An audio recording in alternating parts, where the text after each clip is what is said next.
Door after door. We're going to walk over here. This is another door completely shattered this morning. This was once full glass. Now I can even stick my arm inside. Of course, this is after the cleanup.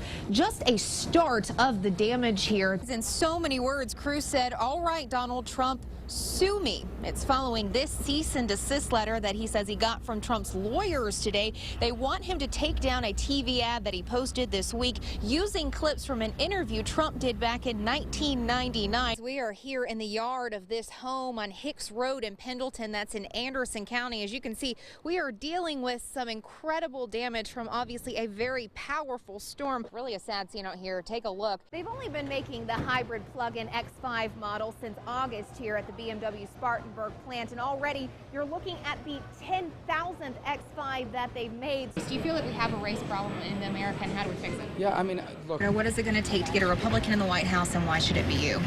Governor, are you running for president? Oh, well, I don't know.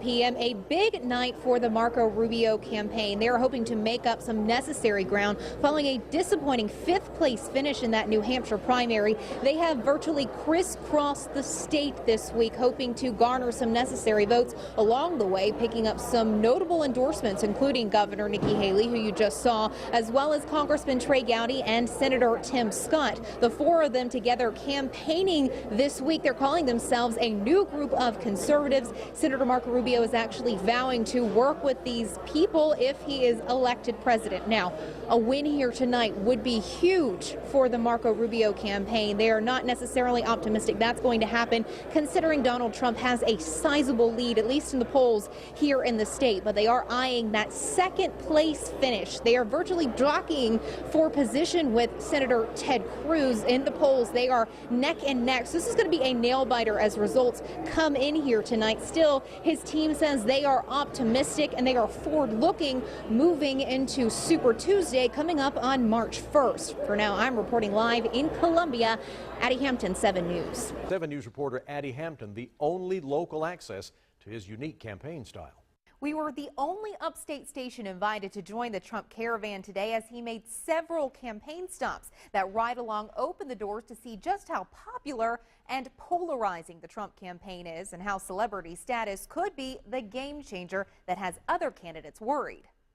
With a snap of the camera and a signature thumbs up, Donald Trump knows how to draw a crowd.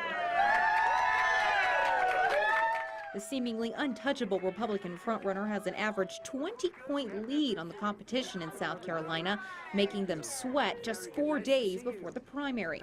A plate of Tommy's Ham House eggs in front of Trump, a Ted Cruz-approved attack ad behind him.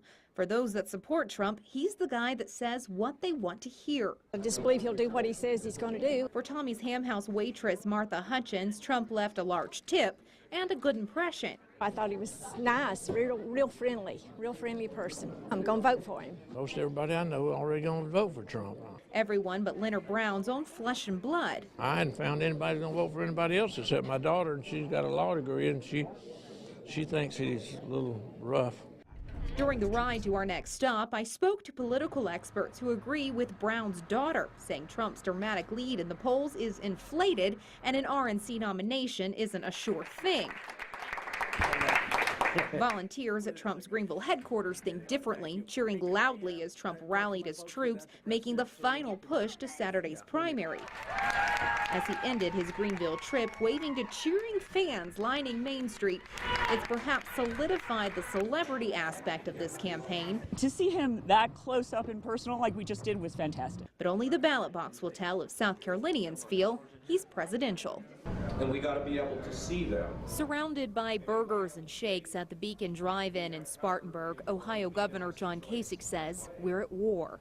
I think we are in a war with these radicals. It's perhaps an unlikely place to talk terrorism, ISIS, and threats within our borders, but to the crowd who came out to hear the presidential hopeful, Kasich says we can't get comfortable in light of the terror in Paris. This is an attack on our way of life. I've been saying this for months, that these people are not interested in a negotiation. With 18 years on the House Armed Services Committee, Kasich is using his experience to bolster himself as a national security candidate. This week, laying out plans to protect our borders and eliminate ISIS. You go and you just destroy them. You take the battle to them, and then you've got to advance the battle, the war of ideas. Boots on the ground is a shared idea with fellow candidate Jeb Bush, who called this week for overwhelming force to defeat ISIS during a Charleston campaign stop. Last week in Greenville, frontrunner Dr. Ben Carson took the whatever-it-takes mentality in front of a crowd of 5,000. Meanwhile, candidates like Ted Cruz are focused on Syrian refugees, crying out for an all-out ban on Muslim refugees. I would prefer for us to have the no-fly zone with a sanctuary so they don't have to leave. Governor Kasich says he'd like to see regional allied countries like Jordan and Saudi Arabia welcome refugees, cutting down on the need to flee far and wide. In the meantime, as a governor, he says the time is now to step back and learn more about what we're dealing with.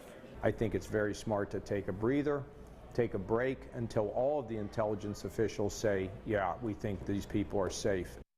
What are you seeing in person that's different maybe from what we've seen on TV? A lot of those people that attend these rallies have already made up their mind. But for those that haven't, a lot of people have told me that they're looking for somebody who is presidential. It's the quote that I hear a lot of times. However, you know, somebody's definition of presidential is going to vary based on who you support. You know, for instance, somebody wanting somebody more human, I guess, they have attended a Governor Kasich rally. You saw that viral moment yesterday when he hugged that young man who was almost to the point of tears. People really getting behind Governor Kasich, giving him a second look. Other people saying that they wanted Donald Trump. He's very popular here in South Carolina, up 20 points in some polls, and they like the maybe a celebrity aspect, somebody who's a no-nonsense, gives people what they want to hear. So going to be pretty interesting to see how this really shakes out tomorrow, Gordon.